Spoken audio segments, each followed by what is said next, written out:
Well, we're here today with Sonia, who's the lady who got me into create this lovely wildlife pond that we're going to be doing in her garden. We get a lot of birds, so one of the first things we did as well was set up feeders. So we've actually got quite a large group of sparrows that come now. So they're little fledglings. Brilliant. Turned up this year. Fantastic. At the feeders, and we actually had a buzzard come down and try and get them. So I don't know, it just seems to be happening a lot more because we've planted a lot of plants that are more, that are better for pollinators and that kind of thing. So we want to introduce more wildlife in. So brilliant. Fingers crossed. We'll get it. Definitely.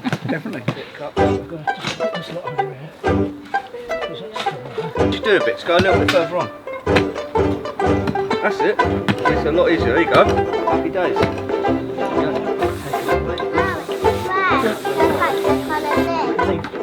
Behind the red line, you can leave.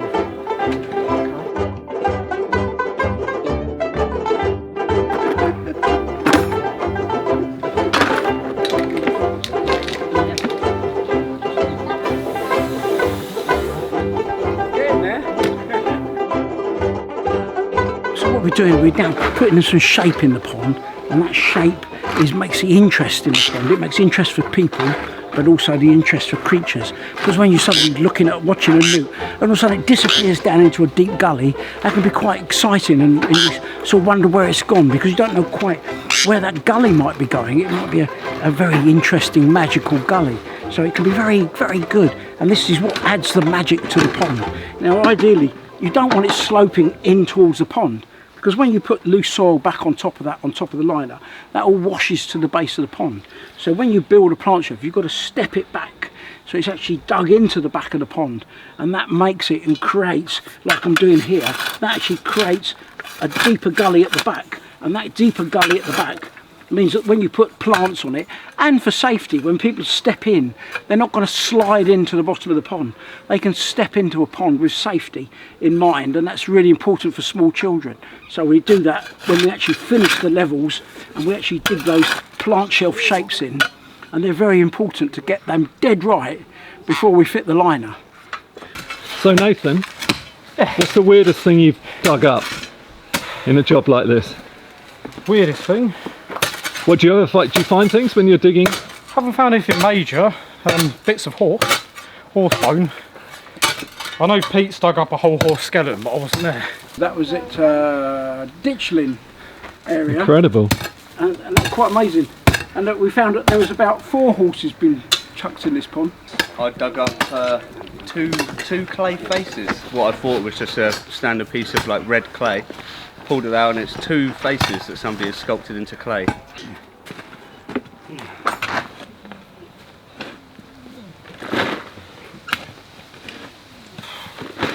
Now, what I like to do is I don't like to get rid of material that I consider useful. And the thing is, a lot of times people get skips in and get rid of everything into a skip. Now, we try not to use skips unless we have to, because obviously the less that goes to landfill and the less that goes to dumps, the better for ecosystems we're running. And saving the planet is very important. And a simple little thing is like this. This is roots that we're digging out, obviously from the trees and bushes around, and we're afraid harming that in the fact that we're having to dig them out to create the pond. But they do become useful, because this becomes habitat, and we create the hibernaculums with some of this, and that will become habitat for creatures. And then obviously some of this turf that we've taken out, again, we'll be putting some of this back and putting it back round to finish the project. And obviously it's come out of here, it's got wildflowers and other things already in the grass, and so by putting this back and reusing it, we're not losing that from the garden. Obviously there will be some spoil material that we've dug out that will be taken away, but that I will use on other projects, so it becomes useful. But you've got lovely great big roots, like this huge one here from the tree, and obviously it's a lovely piece of wood, a nice sculpture-y piece of wood that might become a perch over the pond, so it can be really, really useful. And there's some huge roots. Look at these huge roots. It's a real shame in some respects, because we're damaging the root systems of the tree, but hopefully we're giving it a bit of a root prune, which hopefully will send out new feeding roots and get a better lot of of feeding roots underneath the pond, which may be better for it anyway, because there may be more moisture there than for it. So it might actually benefit the tree rather than harming the tree overall. Because the last thing we want to do is harm nature.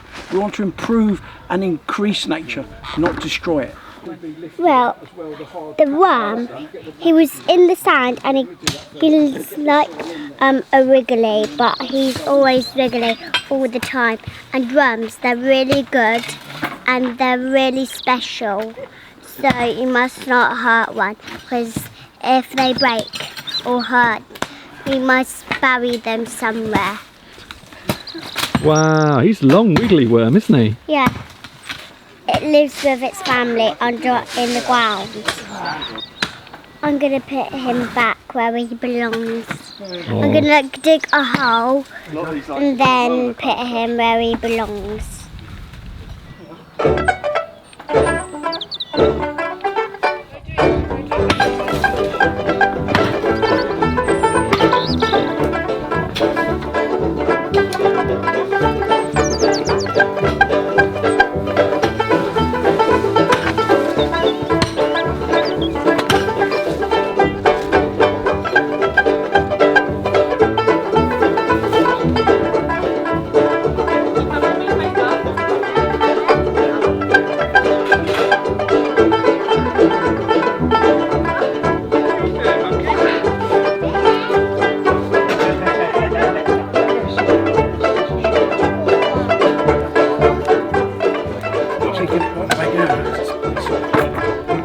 Rock hard, is it?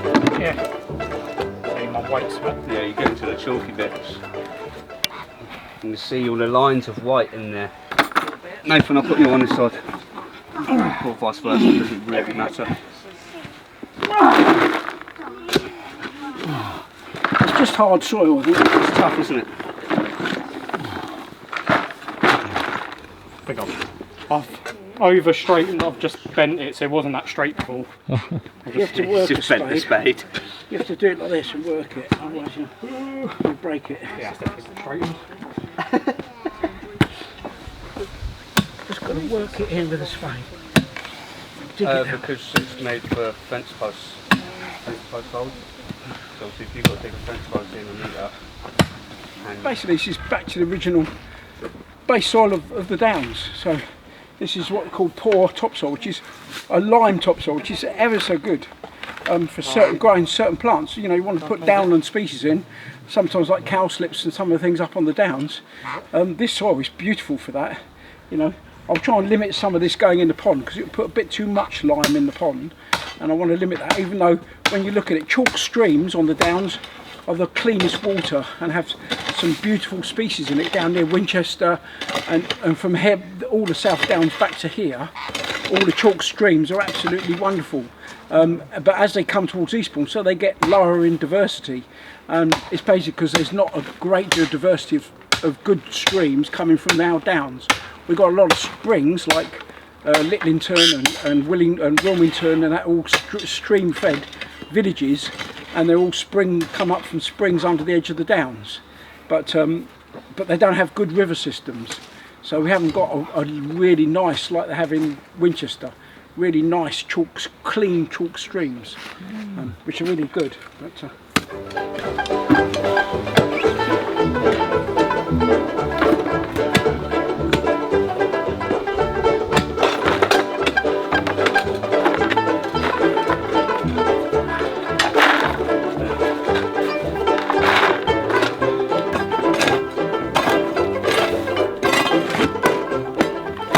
Well, there we go, we've done this in already just over half a day. We've dug out the shape of the pond.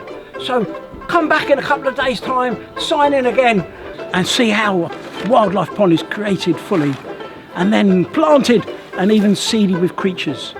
Wow! And you'll be seeing Sonia then absolutely loving it, probably even bathing in it with her feet and having a little paddle, because you can do that in a pond. You can plunge in a pond and use it as a swim pool. So there we go. We've got lots of use. They were watching Evie work. We've got lots of lovely rocks and plants that come in here. I've got lots of things at home that will be coming along.